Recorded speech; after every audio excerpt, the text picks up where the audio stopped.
Македонија ќе беше далеку напред и во економијата и на патот кон Европската унија ако немаше домашни непријатели во опозицијата, изјави премиерот Христијан Мицкоски.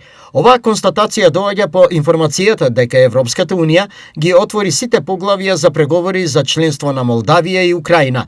Според Мицкоски, разликата е во следново. Против своите граѓани и својата влада не ја кодоши сопствената влада и не работи за интересите на туѓи влади кои што имаат поинакви интереси, како што е во нашиот случајот.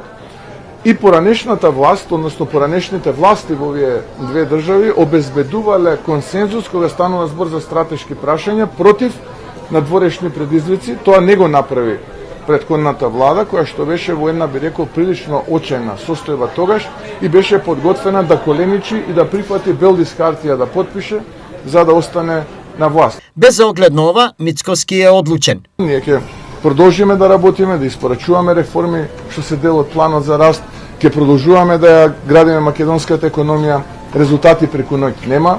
Ние никогаш не сме ветувале чуда, ние не сме чудотворци, секој некој што ветува чуда не ја говори вистината. Ние само ветуваме дека напорно ќе работиме и ќе го добиеме тоа заслуженото. Македонија забрзува и Македонија ќе победи како што многу пати победувала во минатото.